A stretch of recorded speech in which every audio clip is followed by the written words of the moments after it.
Chocolate କେଉଁ ଖୁସିରେ? ନାଇଁ ଏମିତି ଦେଇଦେଲି। ହଉ ମଧୁ ମୁଁ ଆସୁଛି, ବହୁତ ଲେଟ୍ ହେଇଗଲାଣି। ବୀଣା ରୁମ୍ ଯାଇ ମୋତେ କଲ୍ ବ୍ୟାକ୍ କରିବୁ ଟ୍ୟାକ୍ସି ପାଇଲୁ କି ନାହିଁ। ହଉ ବାଏ, ମୁଁ ଆସୁଛି। ତାପରେ ବୀଣା ସେଠାରୁ ଚାଲିଯାଏ। ଆଉ ବୀଣା ମନେ ମନେ ଭାବୁଥାଏ, ମୁଁ କେତେବେଳେ ଯାଇ ଘରେ ପହଞ୍ଚିବି? ଆଜି ମୋତେ ଭାରି ଟାୟାର୍ଡ଼ ଲାଗିଲାଣି। ଯାଇ ଆଗ ଟିକେ ଶୋଇପଡ଼ିବି, ମୋତେ ଟିକେ ଆରାମ ଲାଗିବ। ଆଉ ଠିକ୍ ସେତିକି ବେଳେ ମୋବାଇଲକୁ ଗୋଟିଏ ମେସେଜ୍ ଆସେ, ଟ୍ୟାକ୍ସି ବୁକିଂ କରିବାର। ଡ୍ରାଇଭରର ଫଟୋ ଆଉ ଡ୍ରାଇଭର ନାଁ Vikram Pattnaik. White car 3 minute ଭିତରେ ଆସିବ। ବୀଣାକୁ ଟିକେ ଡାଉଟ୍ ଲାଗିଲା। ସେ ମନେ ମନେ ଭାବୁଥାଏ, ମୋତେ ଲଗାତାର 3 ଦିନ ହେଲା ସେମ୍ ମେସେଜ୍, ସେମ୍ ଡ୍ରାଇଭର, କିଛି ଜାଣି ହେଉନାହିଁ। ଛାଡ଼। ବୀଣା ଟିକେ ଏପଟ ସେପଟ ଅନାଇଲା। ତାପରେ କିଛି ସମୟ ପରେ ଧଳା ଗାଡ଼ି ଗୋଟିଏ ଆସି ତା ପାଖରେ ପହଞ୍ଚିଗଲା। ଡ୍ରାଇଭର କାଚ ତଳକୁ କରି କହିଲା, ଆଜ୍ଞା ମ୍ୟାଡ଼ାମ୍, ଆପଣ କାର୍ ବୁକିଂ କରିଥିଲେ ନା? ଆଜ୍ଞା, ବିକ୍ରମ କକା ନା ଆପଣ?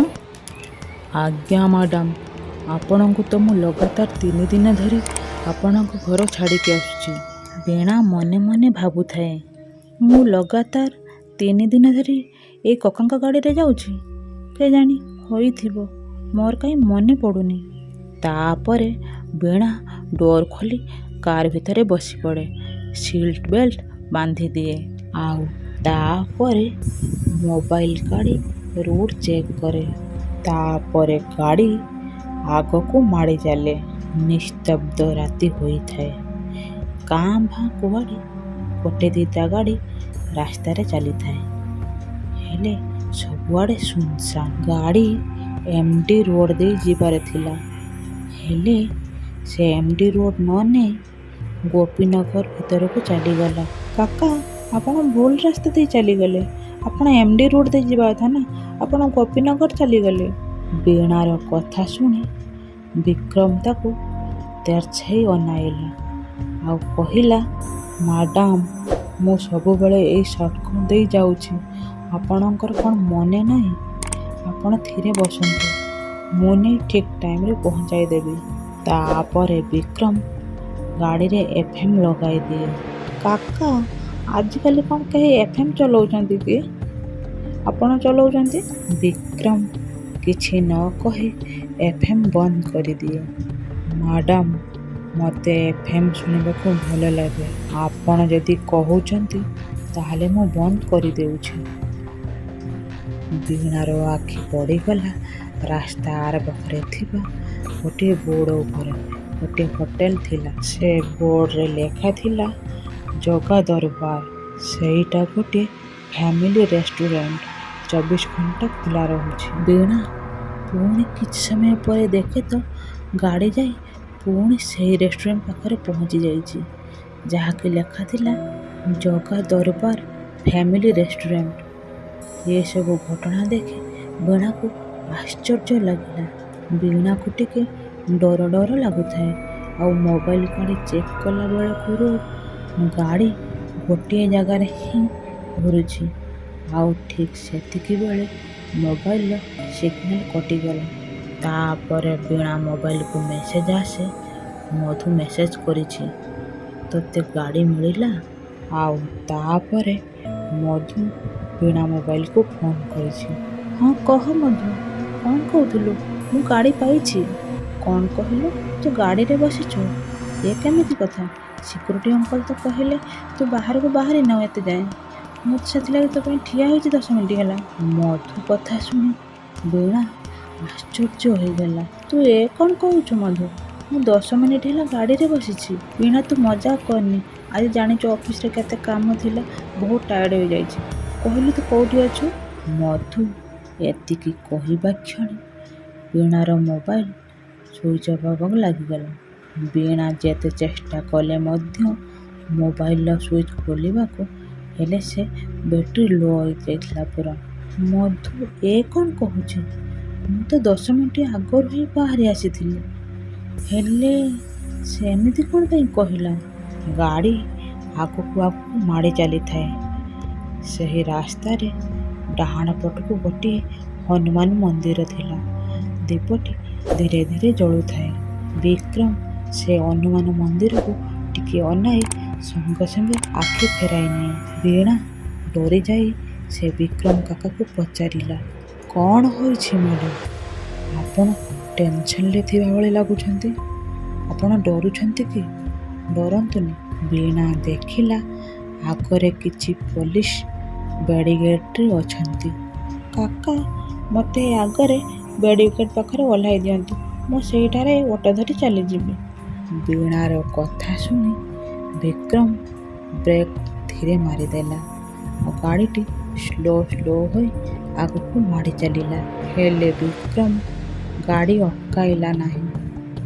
ଆଉ ବୀଣା ପଛପଟକୁ ଅନାଇ ଦେଖେ ତ କେହି କୁଆଡ଼େ ବି ନାହାନ୍ତି। ସେ ପୋଲିସ ନାହିଁ କି ବ୍ୟାରିକେଡ୍ ବି ନାହିଁ। ଆରେ ଏ କେମିତି କଥା? ଏବେ ତ ପୋଲିସ ମାନେ ଥିଲେ, ବ୍ୟାରିକେଡ୍ ବି ଥିଲା, ହେଲେ ଏବେ କାହିଁ କୁଆଡ଼େ ବି କିଛି ନାହିଁ। ଏସବୁ କ'ଣ ହେଉଛି ମୁଁ କିଛି ବି ବୁଝିପାରୁନି। ବୀଣା ଆଗରେ ଥିବା ଗାଡ଼ିରେ ଘଣ୍ଟାକୁ ଦେଖିଲା। ଠିକ୍ 3:33 ହୋଇଥାଏ। କାକା, ଆପଣ ଗାଡ଼ି ଅଟକାଇଲେନି କାହିଁକି? ଗାଡ଼ି ଅଟକାନ୍ତୁ।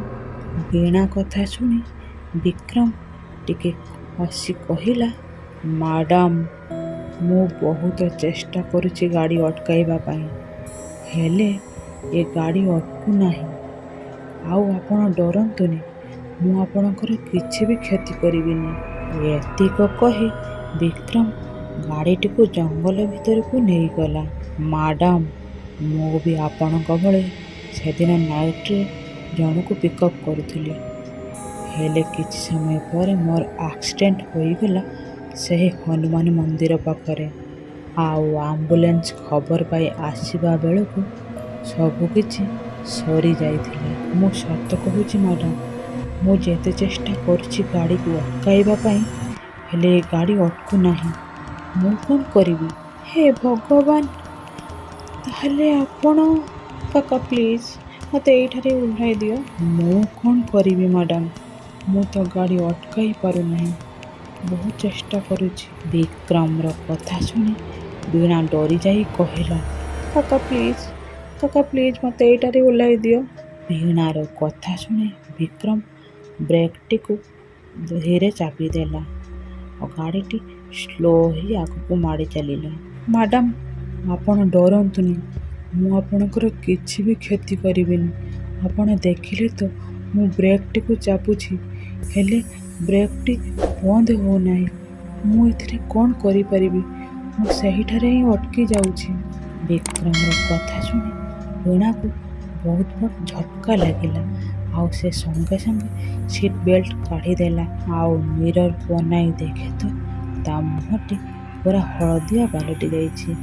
ଆଉ ତା ବେକରେ ଗୋଟିଏ ରକ୍ତର ଗାର ପଡ଼ିଯାଇଛି। ବୀଣା ତା ବେକକୁ ଜାବୁଡ଼ି ଧରିଲା, ହେଲେ ରକ୍ତ ତା ହାତରେ ଟିକେ ବି ଲାଗିଲା ନାହିଁ। ବିକ୍ରମ ବାରମ୍ବାର ବୀଣାକୁ ଅନାଉଥାଏ।